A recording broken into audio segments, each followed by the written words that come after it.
Ano po tips mo dun sa pera ko nga? Pangit naman ang kalusugan mo. Hindi siya balance. Yung katwiran na mapera ka, pero hindi maganda yung kalusugan mo, hindi siya balance.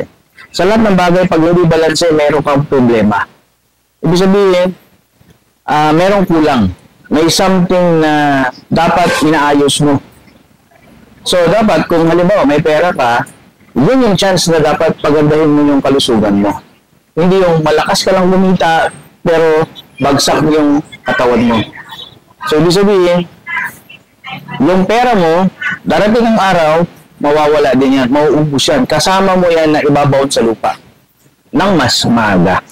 Kung hindi mo ingatan yung kalusugan mo. Because sabi nga sa kasabihan, di ba?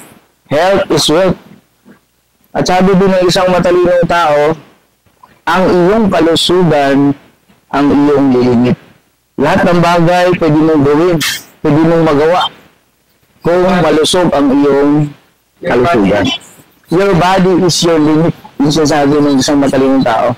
Totoo yun kasi nga, lahat ng meron ka sa buhay ngayon na gusto mo makuha o lahat ng bagay na gusto mo maabot, pwede mo makuha yan kung malusog ang katawan mo. So, ibig sabihin, ayusin mo yung kalusugan mo. Number one, dapat ang kinakain mo, alam mo, bigyan ka tip. Bigyan ka tip, ha? Hindi, tip lang to. Ito, napapanood ko lang to. Tip nga, bibigyan ka ng tip eh.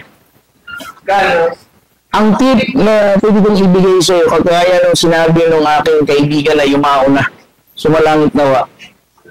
Sabi niya, una, dapat may sunlight. So, dapat naarawan ka. Check yun. Dapat may sunlight. Sunlight, water, biological food, exercise, read good books with good principles, think positive, rest. Narinig ko doon sa ano ko na ano ko yan. Paulit-ulit yun ang sinasabi ng isang kaibigan ko, kakilala ko. At kung gagawin mo yan, totoo yun. Ngayon lang yung tao, medyo baliwala sa katawan nila eh. Masyadong parang walang pakialam. Take it lightly. Kumbaga, they take it lightly yung kanilang health. So, wala rin. So, wala din kwenta. Pera ka nga. Mapera ka nga. Bagsak naman ang kalusugan mo, so wala rin. So, kaya ako, ang ginagawa ko, alam mo kung anong ginagawa ko? Inuuna ko na yung health. Inuuna ko na yung health talaga. Kasi kaya nga nag-intermittent fasting ako. Number one, alam mo, isa pang tip, intermittent fasting. The best yun, intermittent fasting. Wala kang breakfast, wala kang tanghalian, tapos hapunan ka nakakain. Kaya lang, depende nga lang yan sa tao, dun sa kaya lang. Ano? Intermittent fasting, ang tawag dun. Oo. So, dapat meron ka rin yun.